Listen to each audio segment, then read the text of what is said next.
In the ancient realm of Valorhaven, where crystal spires once pierced the clouds and golden banners caught the morning light, now stands only ruins and whispered memories. 5 centuries ago, the kingdom of man flourished under the rule of the Bright Star dynasty, until the day the green tide came from beyond the Ashen Mountains. They called themselves the Grimfang clan, orcs unlike any seen before. Standing twice the height of men, their warriors wore armor forged in volcanic fires and wielded weapons that could cleave through stone. The invasion began not with battle horns or war drums, but with silence. On a moonless night, they emerged from shadow passages beneath the earth, their shamans having spent years carving tunnels through bedrock with dark magic. Queen Alina Brightstar, last of her line, watched from the highest tower as her kingdom fell. District by district, street by street, the orcs overwhelmed the royal guards. Their numbers seemed endless, pouring from the tunnel mouths like a virulent flood. In her final moments, as the throne room doors splintered beneath Orshish war axes, the queen cast a desperate spell. Her sacrifice would echo through centuries.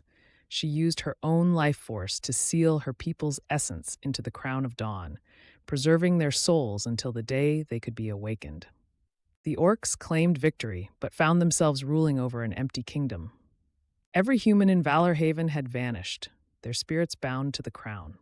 The Grimfang clan's triumph turned hollow, and over generations, they became caretakers of a ghost city they never truly understood.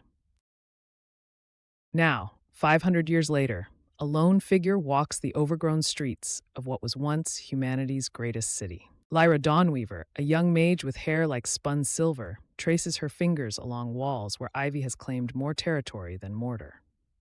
She is the last descendant of a line of secret keepers, humans who escaped that fateful night, charged with protecting the knowledge of what truly happened to Valorhaven. In her satchel, wrapped in cloth of midnight blue, lies the crown of dawn. Retrieved from its hiding place in the caverns of time, it pulses with the combined life force of thousands. Lyra has spent her entire life preparing for this moment, studying the ancient texts, learning the incantations that would reverse Queen Elena's spell. But the city is not unguarded. Korgath Grimfang IV, current chieftain of the Orc clan, maintains a careful watch over his ancestors' conquest. His warriors patrol the streets in formations that blend military precision with primal fury. They may not understand the magic that emptied this city, but they know in their bones that something is stirring. Lyra moves through shadow and mist, using magic passed down through generations to avoid detection. Her destination is the Temple of First Light, where the spell must be cast at exactly midnight during the winter solstice. The stars must align perfectly, just as they did when the original spell was cast. The temple rises before her, its marble columns stained green with age. As she approaches the central altar, torchlight reveals fresh footprints in the dust. She is not alone.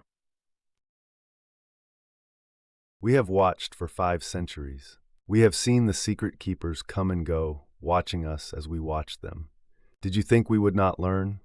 Did you think we would not understand? Then you know why I must do this. These souls deserve to live again. And what of peace? 500 years we have maintained this city, protected it, learned its ways. My people are no longer the savage horde that invaded. We have changed. Perhaps there is another way. Not resurrection to renew old wars, but resurrection to forge a new peace.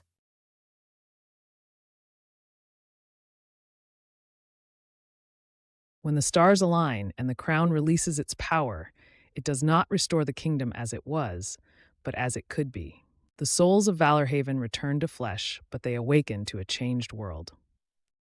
They find their city lovingly preserved, their traditions respected, and their former enemies extended hands in peace rather than weapons of war. The crystal spires of Valorhaven shine once more, but now they reflect the light of both human and Orshish achievements. Where once stood a monument to conflict, now rises a testament to the power of change.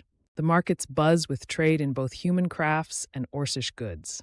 Children of both races play in streets that once ran with blood, their laughter healing ancient wounds. Queen Elena's final spell, born of desperation, ultimately led not to the resurrection of a single kingdom, but to the birth of something greater. A civilization where former enemies learn to weave their strengths together. The crown of dawn, its purpose fulfilled, becomes a symbol of unity, displayed in the great hall where human and orc leaders now meet as equals.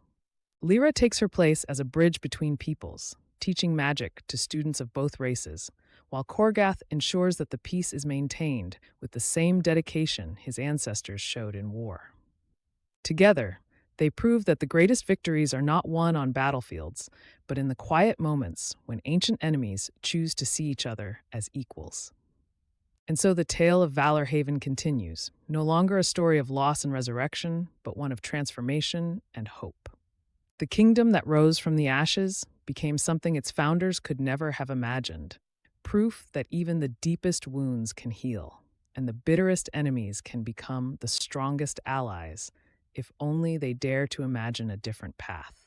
In the end, the true magic was not in the spells cast or the souls preserved, but in the simple choice to break the cycle of violence and create something new from the ruins of the old. The crystal spires of Valorhaven once again reach for the sky, but now they cast their light on a future where the children of both humans and orcs look up and see not the shadow of past conflicts, but the bright promise of tomorrow.